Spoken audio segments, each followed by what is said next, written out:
Dear students, आज हम करेंगे चैप्टर 2 बहुपद, जिसको इंग्लिश में हम बोलते हैं पॉलिनोमियल्स। जैसा कि आपको नाम से ही समझ आ रहा होगा, बहुपद, बहु का मतलब होता है बहुत सारे, और पद आपने ऑलरेडी पढ़ा है क्लास 9 में। फिर भी मैं आपको एक बार दोबारा से बता देती हूँ। पद मीन्स टर्म। पद एक ऐसा एल्जेब्रिक एक्सप्रेशन है जो चर और अचर के कॉम्बिनेशन से मिलके बनता है।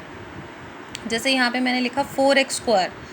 हेयर 4, यहाँ पर 4 क्या है? 4 एक अचर है जिसकी वैल्यू कभी बदलती नहीं है। 4 मीन्स 4 ही है। एंड x यहाँ पे क्या है? चर है। चर मीन्स वेरिएबल जिसकी वैल्यू चेंज होती रहती है। मीन्स x की वैल्यू मैं कुछ भी पुट कर सकती हूँ यहाँ पे, 1 2 3 एनी वैल्यू। तो ये क्या कहलाता है? पद। ऐसे ही 5y पद है, 3x पद है। तो बहुपद वो होता है जो कई सारे पदों से मिलकर बनता है। जब इन पदों के बीच में हम प्लस या माइनस का साइन डाल देते हैं तो क्या बन जाता है? हमारा बहुपद। तो जैसे अनेक पदों को मिलाने से एक बहुपद बनता है। मीन्स पदों के बीच में प्लस या माइनस का साइन होता है तो बहुपद बन जाता है। अच्छा, जो हमारे बहुपद होते हैं वो एक चर में भी हो सकते हैं और दो चरों में भी हो सकते हैं। जैसे मैंने यहाँ जो उदाहरण लिखे हैं वो सभी एक चर वाले बहुपद हैं। x आ रहा है सब में, यहाँ पे भी x आ रहा है। ऐसे ही y में भी हो सकता था। 4 जैसे यहाँ हो सकता था 3y² - 5y + 6, तो वो हमारा बहुपद हो जाता है y में। ठीक है, तो ये हमारे बहुपद कहलाते हैं। अब बहुपद होने के लिए एक कंडीशन मस्ट है। क्या? कि जो चर है उसकी पावर, जो घात है, वो हमेशा एक कैसी होगी? पूर्ण संख्या होगी। ये बिल्कुल बहुत ही इंपॉर्टेंट पॉइंट है जो आपको याद रखना है। जो इसकी घात है वो पूर्ण संख्या पढ़ चुके हैं। 0 1 2 3 जो संख्याएं होती हैं ये हमारी पूर्ण संख्या होती है। जैसे अब यहाँ पे ये आ गया -3, तो आप मुझे बताएंगे कि क्या ये बहुपद है? y की घात आ गया -3, तो क्योंकि यहाँ पे घात जो है वो अब हमारा पूर्णांक आ गया, माइनस में आ गया, इंटीजर आ गया, तो ये बहुपद नहीं है।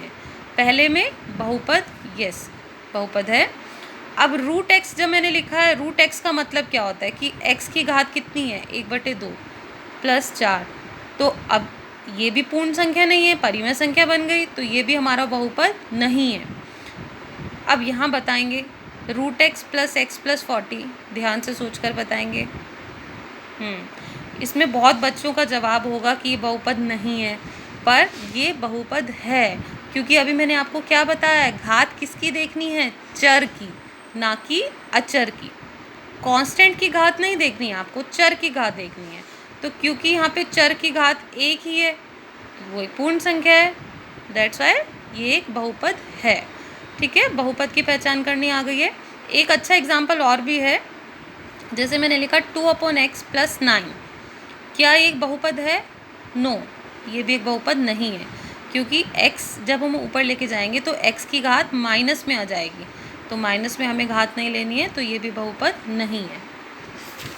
इसके बाद हम बढ़ेंगे पद के आधार पर बहुपदों के प्रकार। अभी हमने बोला जो बहुपद हैं उसमें बहुत सारे पद होते हैं। अब इसमें भी अलग अलग टाइप्स बन जाते हैं। ऐसा भी हो सकता है उस बहुपद में सिर्फ एक ही पद हो। जब एक ही पद होता है तो उस बहुपद को हम बोलते हैं एक पदी। ठीक है, तो एक पदी एक ऐसा बहुपद है जिसमें एक ही पद है। जैसे 4x 9 ओनली -10x3, ये एक पद है। तो ये सब क्या है? एक पदी। फिर जिसमें दो पद हों तो उनको कहलाते हैं द्विपदी। जैसे x² + 2, दो पद आ रहे हैं, एक पद है x², एक पद है 2, तो दो पद जब आते हैं तो बन जाता है द्विपदी। त्रिपद कब बनता है? जब कितने पद आए? 3 पद आए। मैंने आपको उदाहरण लिखे हैं। और 3 से ज़्यादा पद होते हैं तो उस बहुपद का कोई खास नाम नहीं है, उस बहुपद को बहुपदी बोलेंगे। तो ये सब बहुपद के खास नाम हैं, स्पेशल टाइप्स हैं। उनको हम एक अच्छा नाम दे देते हैं कि हाँ ये भी बहुपद हैं सभी, पर इनके नाम हम अलग दे देते हैं। उसके बाद कुछ इम्पॉर्टेंट आपको और पॉइंट्स है वो आपको याद रखने हैं। एक है कांस्टेंट पॉलिनोमियल या शून्येतर अचर बहुपद। क्या होता है? कांस्टेंट जैसे नाम से पता चल रहा है, अचर बहुपद ओनली 5, कोई भी संख्या आपकी आ जाती है वो अचर बहुपद कहलाती है। जैसे 5 है या 9 है या -10 है, वो भी बहुपद है एक। अब आप कहोगे बहुपद कैसे, उसमें तो कोई चर आया ही नहीं। चर नहीं आया पर फिर भी हम उसमें चर लगा सकते हैं।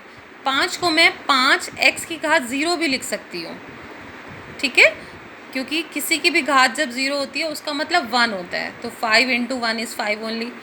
तो 5 को मैं 5 गुना x⁻0 लिख सकती हूँ। तो ये हमारा बन गया बहुपद, एक पदी बन गया। तो शून्येतर अचर बहुपद की घात हमेशा क्या होगी, 0 होगी, शून्य होगी। ये बहुत 1 मार्क के लिए क्वेश्चन आपको याद रखना है, इंपॉर्टेंट पॉइंट है। इसके बाद आता है शून्य बहुपद। शून्य बहुपद मतलब 0 पॉलिनोमियल। 0 polynomial mean 0 itself. तो 0 इटसेल्फ, अब यहाँ पर भी आप कहोगे कि चर तो लगा ही नहीं, फिर से हम चर लगा देते हैं। अब जो चर है यहाँ पे मैं इसकी घात क्या कर सकती हूँ, इसकी घात 0 भी कर सकती हूँ, इसकी घात 20 भी कर सकती हूँ, घात 100 भी कर सकती हूँ। तो इसमें जो है, क्योंकि 0 से मल्टीप्लाई होकर ये 0 ही बन जाएगा। तो शून्य बहुपद की घात जो है वो परिभाषित नहीं होती, ठीक है। बस आपको सिंपली याद रखना है, जो शून्य बहुपद है उसकी घात परिभाषित नहीं है, और जो कांस्टेंट पॉलिनोमियल है उसकी घात कितनी होती है, हमेशा शून्य होती है। इसके बाद घात के आधार पर भी बहुपद के प्रकार हैं। मान लो किसी की घात 1 है तो उसको हम रैखिक बहुपद बोलते हैं, ठीक है, इसमें घात 1 जा रही है। फिर अगर किसी बहुपद की घात 2 है, घात आपको पता है मैक्सिमम जो पावर है, इन पदों में जो मैक्सिमम पावर है उसको बहुपद की घात बोलते हैं। तो इसमें 2 घात है तो द्विघात बहुपद।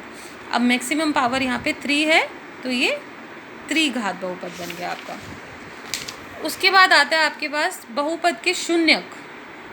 बहुपद के शून्यक हमने 9th में भी सीखे थे निकालने। बहुपद के शून्य का मतलब क्या होता है, मतलब ये मान लो ये जो बहुपद है वो x में है, इस बहुपद का नाम हम दे देते हैं px। ये x में एक बहुपद है, तो x की मैं क्या वैल्यू रखूं कि ये पूरा का पूरा बहुपद शून्य बन जाए। तो x की वैल्यू मैं क्या रखूँगी, -2 रखूँगी, तो ये बहुपद बन गया हमारा शून्य। इसी तरह से x² - 5x + 6, इसको जब हम हल करेंगे, हमने इसको फैक्टर्स बना के हल किया तो हमने देखा इसके 2 शून्य आते हैं, 2 और 3, क्योंकि जब मैंने 2 रखा तब भी 0 आ रहा है, 3 रखा तब भी 0, तो 2 और 3 इसके शून्यक हैं। बस अभी आज के लिए हम इतना ही करेंगे।